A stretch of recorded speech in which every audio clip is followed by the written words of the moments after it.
5, 4, 3, 2, 1, 0.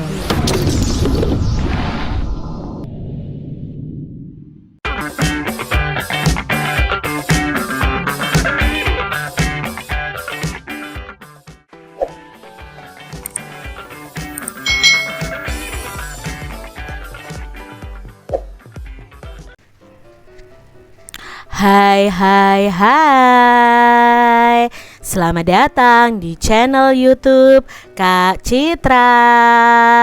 Apa kabar adik-adik semuanya? Kak Citra berharap kalian dalam keadaan yang baik, sehat, dan siap untuk belajar ya. Hari ini kita akan belajar bersama-sama untuk mata pelajaran tematik kelas 5. Kita belajar di tema 3, makanan sehat, subtema 2, pentingnya makanan sehat bagi tubuh, pembelajaran yang ketiga. Mari adik-adik yang hebat, kita belajar dengan penuh semangat. Adik-adik perhatikan gambar berikut ini. Ada kegiatan jual beli di pasar ya adik-adik. Nah, amatilah gambar berikut dengan cermat. Di sini ada penjual, lalu ada pembeli juga. Berdasarkan gambar tersebut, mari kita jawab beberapa pertanyaan berikut ini. Yang pertama, suasana pasar selalu ramai oleh penjual dan pembeli. Apa sajakah yang dapat kamu temui di pasar?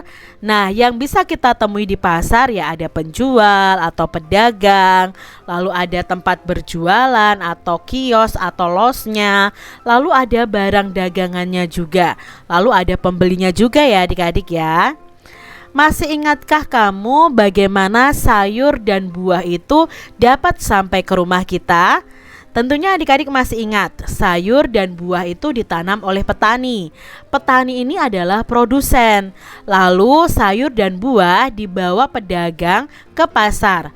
Pedagang ini gunanya untuk apa? Menjual sayur dan buah tadi.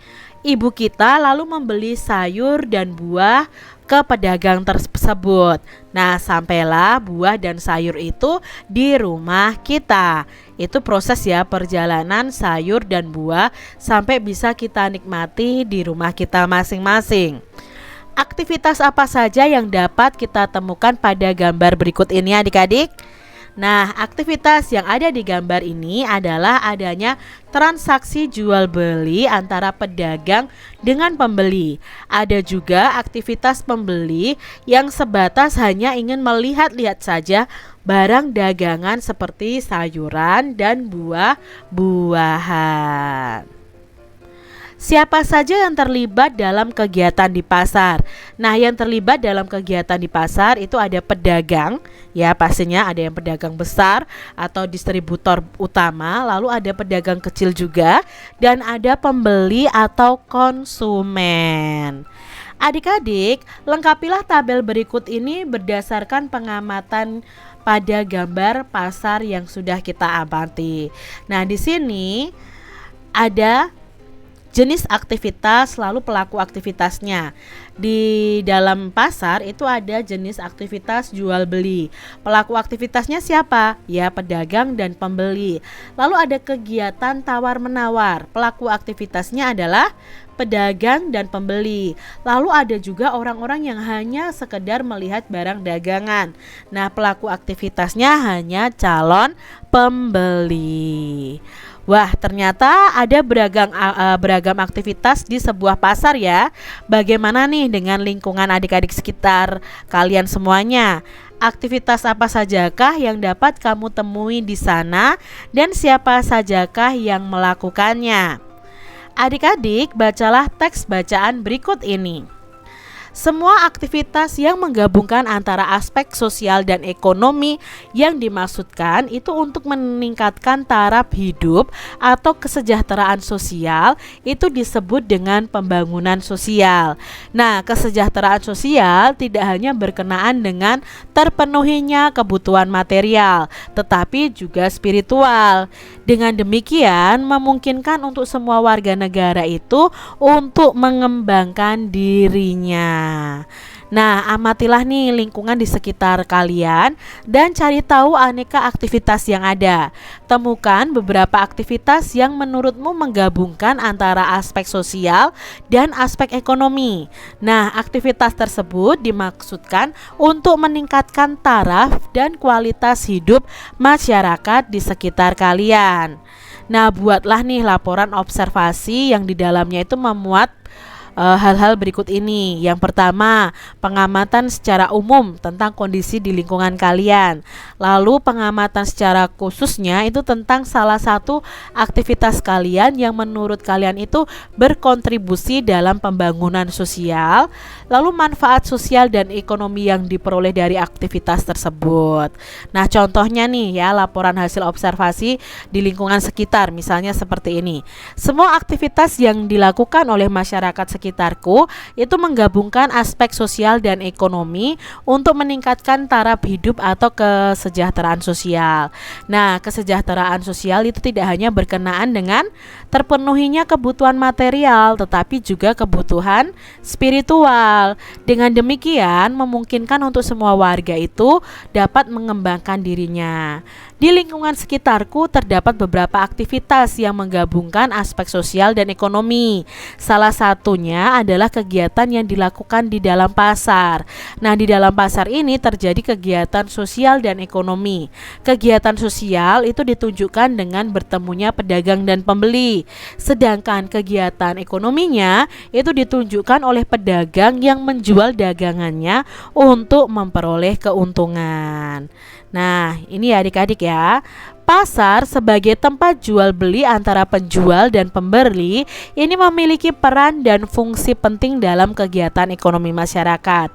Dengan adanya jual beli di pasar, itu dapat meningkatkan kesejahteraan sosial di mana kebutuhan setiap anggota masyarakat secara sosial dan ekonomi itu bisa terpenuhi. Nah, manfaat sosial dan ekonomi dalam aktivitas jual beli di pasar adalah penjual dan pembeli dapat berinteraksi secara langsung untuk melakukan kegiatan jual beli, dan manfaat ekonominya yang didapat adalah perputaran uang di pasar akan sangat cepat. Pedagang akan mendapatkan keuntungan, sedangkan konsumennya akan mendapatkan barang yang diinginkan. Ini contoh laporan hasil observasi. Nah, adik-adik, pembangunan sosial itu dimaksudkan untuk meningkatkan kesejahteraan sosial di mana kebutuhan setiap anggota masyarakat secara sosial, ekonomi, dan spiritual itu dapat terpenuhi. Nah, dalam melakukan aktivitas kehidupan untuk meningkatkan kesejahteraan sosial, tak jarang ya kita akan selalu berhadapan dengan keanekaragaman yang sangat tinggi. Contohnya di pasar itu terjadi banyak sekali keanekaragaman ya. Amatilah gambar pasar yang disajikan sebelumnya. Perbedaan apa sajakah yang dapat kita temukan di pasar? Nah, perbedaan yang bisa kita temukan di pasar adalah perbedaan mungkin harga jual barang, lalu cara menawar barang dagangannya dari para pembeli itu berbeda-beda, dan kondisi barang yang dijual. Apakah orang-orang yang beraktivitas tersebut memiliki kebiasaan yang sama? Nah, orang yang terlibat dalam kegiatan di pasar ini biasanya memiliki aktivitas yang berbeda-beda, adik-adik ya. Memiliki kebiasaan yang berbeda-beda mungkin dalam menawar dan lain sebagainya. Nah, kebiasaan yang mengikat masyarakat dan berlangsung dalam jangka yang lama itu disebut dengan adat istiadat. Nah, adat istiadat ini merupakan kebiasaan sosial yang sejak lama itu ada di dalam masyarakat dan bertujuan untuk mengatur tata tertib dalam masyarakat tersebut. Nah, adat istiadat setiap kelompok masyarakat itu bisa saja sama atau berbeda satu dengan yang lainnya. Ya, nah contohnya nih ada adat istiadat masyarakat Osing di Banyuwangi yang merupakan perpaduan antara budaya Jawa, Madura, dan Bali. Kemudian adat istiadat masyarakat desa di Jawa Timur dan Jawa Tengah itu ternyata memiliki persamaan. Salah satu persamaannya bahwa mereka itu memiliki ikatan yang berdasarkan pada persahabatan. Nah, adik-adik bisa lakukan wawancara sederhana nih dengan orang-orang di sekitar kalian. Cari tahu apa saja sih kebiasaan atau adat istiadat yang mereka miliki. Nah, gunakan tabel berikut untuk membantu kalian wawancara. Contohnya, misalnya kalian mewawancarai teman kalian. Nah, misalnya di sini contohnya namanya Sopiah. Sopiah ini berasal dari Subang, Jawa Barat. Nah, Sopiah ini menjawab bahwa di Jawa Barat ini ada adat istiadat yang namanya sisingaan ya. Nah, tradisi ini adalah mengarak anak seharian sebelum dikitan atau disunat dengan menggunakan tanduk berbentuk singa. Contoh lain misalnya kalian bertanya kepada teman kalian misalnya ya namanya Hana dari Riau. Nah, di Riau ini ada adat istiadat apa? Misalnya ada Balimau. Balimau ini merupakan upacara tradisional bagi masyarakat Kampar di di Provinsi Riau untuk menyambut bulan suci Ramadan. Nah, kalian bisa bertanya nih kepada teman-teman kalian yang mungkin berasal dari suku bangsa yang berbeda dengan kalian. Nah, adik-adik, tahukah kamu apa itu sisingaan? Nah, bacalah informasi di bawah ini tentang sisingaan. Nah, pertunjukan sisingaan merupakan sebuah pertunjukan yang membutuhkan kerjasama, kekompakan, kerja keras, ketertiban, dan ketekunan. Semua orang dari segala lapisan masyarakat yang beraneka ragam itu dapat mengikuti dapat ikut dalam iring-iringan tersebut. Nah, iringan ini dilakukan sambil mengitari kampung hingga akhirnya iringan ini kembali ke tempat semula. Tanpa adanya kerukunan, tentunya kerjasama yang baik tidak akan terwujud. Jadi perlu ada kerjasama, perlu ada kerukunan. Nah, adik-adik perhatikan iklan berikut ini dengan seksama. Nah, ini ada iklan hidup rukun cermin budaya bangsa Indonesia. Nah, ada kegiatan gotong royong membangun pos kamling ya adik-adik ya. Masih ingatkah kamu dengan iklan media cetak? Masih ingat ya adik-adik ya, iklan media cetak itu hanya terdiri dari gambar dan tulisan, tidak ada audio atau suara, lalu tidak ada gambar bergeraknya. Saat mengamati contoh iklan ini, apa sih isi pesan yang bisa kita temukan dalam iklan tersebut? Nah, isi pesan yang dapat kita temukan adalah hidup rukun adalah cerminan dari budaya bangsa Indonesia. Lalu apa jenis bahasa yang digunakan dalam iklan tersebut? Nah, ini menggunakan bahasa yang menarik dengan ragam bahasa yang resmi ya. Pakai bahasa Indonesia yang baik dan benar. Apa yang membuatnya sama atau berbeda dengan kalimat percakapan sehari-hari? Nah, ini berbeda ya adik-adik ya. Kalimat pada iklan ini berbeda dengan bahasa kita sehari-hari. Ragam bahasa resmi itu berbeda dengan ragam bahasa yang digunakan dalam percakapan sehari-hari. Nah, ragam bahasa resmi adalah ragam bahasa yang biasanya itu digunakan dalam suasana resmi atau formal, misalnya pada surat dinas, pidato, makalah, atau karya tulis. Dan biasanya bahasa yang digunakan itu bahasa yang baku ya, yang sesuai dengan ejaan yang benar ya. Adik-adik berbeda dengan bahasa sehari-hari. Nah, jika percakapan sehari-hari memiliki bahasa yang berbeda dengan iklan media cetak, maka iklan media elektronik itu juga memiliki bahasa yang bisa jadi berbeda dengan iklan media cetak ya. Bersama dengan temanmu, coba lakukan kegiatan ini. Nah, tentukan satu iklan media cetak, satu iklan elektronik. Lalu tuliskan nih kalimat yang terdapat pada iklan tersebut. Diskusikan perbedaan dan persamaannya dari kedua bahasa iklan tersebut. Setelah itu, identifikasi nih ciri-ciri bahasa iklan elektronik dari hasil kesimpulan diskusi. Nah, tampilkan hasil diskusi kalian di depan teman-teman kalian. Nah, contohnya ini adik-adik ya, ada media cetak, lalu ini ada media elektronik. Ini iklan Sensodyne. Nah, kalimat iklannya adalah rangkaian perawatan gigi sensitif dari ahlinya.